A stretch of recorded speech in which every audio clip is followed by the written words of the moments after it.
another restaurant show, right? No, it's Peter Dills, the king of cuisine. Hey everybody, it's Peter Dills, the king of cuisine. It's the day after Christmas, and we got a little break from the rain. A beautiful day. Hope everybody's doing well out there. Had a fun day today. I actually went out to the racetrack in Santa Anita out there in Arcadia for the opening day of the ponies.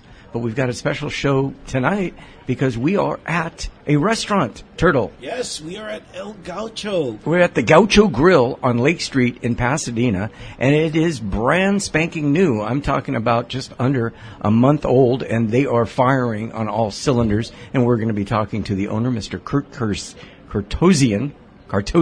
Perfect. I said it right. Cartozian. Easy. It's just like I wrote it down.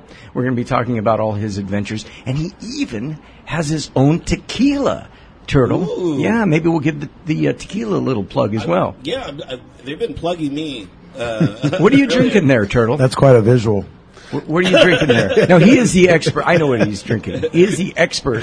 It's a Paloma. Until I met Turtle, I didn't even know what a Paloma is, but it's basically squirt and a little bit of tequila. A lot of tequila, a little bit of squirt. Is that right? Absolutely delicious. All right. And we're at the Gaucho Grill, and Kurt is here with us. So let's bring in Kurt immediately. It's Sunday here on AM 830 KLAA. We are not taking any phone calls today, Turtle, because we don't have any phones. No. There's no phones here, so we can't take your phone calls, but we hope you're enjoying the show. And again, this will be on, if you missed any part of the show, it will be on Spotify and SoundCloud and podcasts and all that kind of stuff. Cartozian is here. You were with us about 2 years ago, and you were talking about your restaurant in Downey, I believe. That seems just like yesterday, doesn't it? Yeah, Downey, and we were in the middle of our expansion to Buena Park, trying to get closer to you in Anaheim. Buena Park, Pasadena, where else? Downey and West Covina. I mean, you've got are we continuing on, or are we going to? That's the plan. It's going to be like the Panda Express. If I could put out a plug, I'll say if anyone knows of any great locations, we'd love to go to Torrance, to Irvine, Rancho Cucamonga. Irvine would be perfect. Rancho Cucamonga, yeah. We're looking certainly, but Pasadena is our new baby, and things are running somewhat swimmingly so far. Hey, anybody over the age of probably 25 or 30 probably remembers the Gaucho Grill years and years ago. It was a different kind of concept than what you've got here. I feel that there's a lot, but the one in Pasadena I remember was more just a sit-down restaurant, Argentinian style. And this is all of that, but I just feel when I'm here that there's an energy to it. There's like a bar. It's fun. You've got TVs, you've got some football, you've got some cooking on, and you've got some old Western stuff here that I'm looking at. So what's the difference between the old and the new? Right. Well, we like to tantalize the senses, as we say. So Gaucho from the 80s was very popular, and like most restaurants, they have a sunrise and sunset. Right. I think the original group went to close to 15 locations at one time. Okay. Even Hawaii had a franchise there. Okay. Pasadena had one on Colorado, but it was an older traditional model. Right. And you had maybe a little small makeshift bar up against a wall, and you can tell we've reimagined that, and our menu is completely different. But the name is exactly the same. The logo with the Gaucho and his scarf and his hat are exactly the same. But we've gauchofied the menu and the experience, and I think people are coming back more and more often. Well, how cool is it? Because we're here at the Pasadena location at the Gaucho Grill on Lake Street. I'm talking to Kurt. He is the owner of the restaurant. But you had it, I don't want to say turnkey, but I'm looking around because I remember the old Paul Martin, and the TVs are in the same spot. The lights are pretty much in the same spot. The bar is definitely in the same spot. The restrooms are in the same spot. You added some art to the walls, and it looks like it did, which is fine. Great. I mean, it's great. So yeah, I would say we did about a 25% redo on the space. The kitchen only need a couple pieces of equipment that we use for our Argentinian cuisine. The restaurant or the bar itself, the soffit and the backsplash were redone, and signage. But you're right. The lighting is, a lot of the light fixtures are new and metalwork, but the footprint of the place and the real expensive components we were able to inherit and reutilize. And anybody that's been here before, when it was Paul Martin's, you know where to park. Just go right up to Macy's and park on the second floor. That's what I do. All right. Yep. The Gaucho Grill itself, on Lake Street here in Pasadena. Turtle and I have talked about this for years and years and years, and we always laugh or make jokes about other types of radio shows that we could be doing. And one of the shows that I thought, how cool would it be to have a restaurant owner on every week, but actually reviewing another restaurant, meaning that he's not here to talk about his restaurant, he's here to talk about other restaurants. So I brought in my friend David Yost last week. You met David. Yeah. David owns the Canoe House. Great guy. Shakers. Proper 50 Diner on Main. And Dave came in after that experience that I had with him, brought his wife Cater in, and they had the steak. The entraña, or did he have the tomahawk? He had the tomahawk steak. Okay. And this is Dave Yost that has owned many, many restaurants. And he said, and I showed you the text, he said it was the steak of the year. I mean, we're talking Pasadena, Arroyo Chop House, Ruth Chris, Fleming's, Smitty's. There's a lot of competition. And for somebody like Dave Yost to say steak of the year, I guess that's my invitation for you guys that are listening right now. You don't have to come to the Pasadena location. Whatever Gaucho Grill is closest to you, it's the steak of the year, according to another restaurant. And he came without telling anybody, so we couldn't even try to uniquely cater to him. But those were really kind words. Right. So we have there's many restaurant reviewers in town. Merrill Schindler. He writes for the Star News. He's been writing restaurants for years and years and years. He would always say, if a restaurant is charging full fare, they're ready to be reviewed. My dad, Elmer Dills, he had a little different philosophy. He would say, hey, let's not review them until at least the paint is dry. So is the paint dry here yet?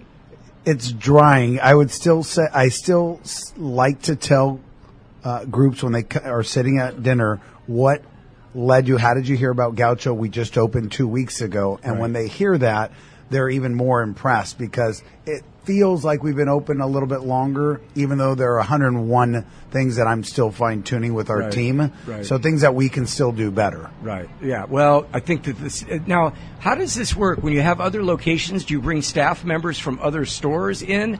That probably would be the smartest thing to do, I guess. Yeah. So we'll bring our executive management team in, and we will essentially have them train the new team. They'll stay here on site, and they'll bounce back and forth from here to the other locations as well. It's Peter Dills. It is National Candy Cane Day. It should be National Empanada Day. Right? Oh, that's right.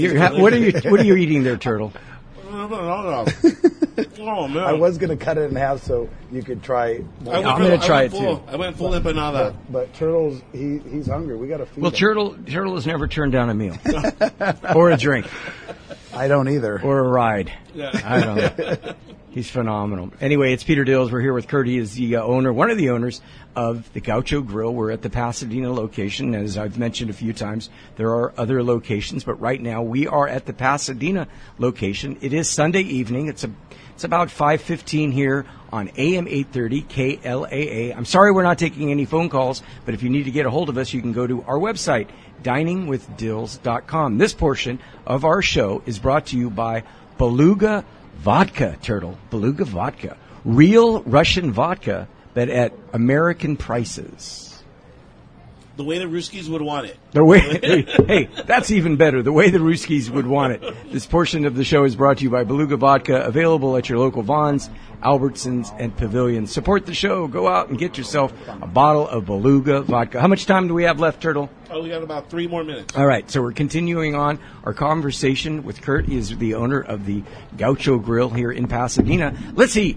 Let's stop fooling around. Let's eat. So they just dropped off the chipa, which is a cheese bread, very endemic in Brazil and some parts of Argentina. The provoleta, which is melted provolone cheese with roasted tomato. And, Ronson, get over here if you're hungry. Ron Johnson's in the house, too. And we're eating empanadas. Yep.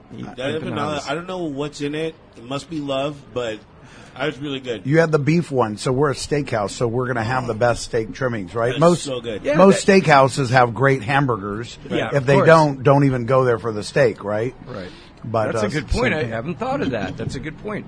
Now, where do you get your beef from? That you brought it up. Every time I have a restaurant owner, even like Felipe's, Richard Bender, I always want to know, where does the meat come from? So we have two major sources. One source is from the not the heartlands, I would say the Midwest, central and southern Illinois. But we also are importing Argentinian beef, and that's recent. Even though we've been our group has been existing since 2014, we didn't start importing Argentine beef until this year.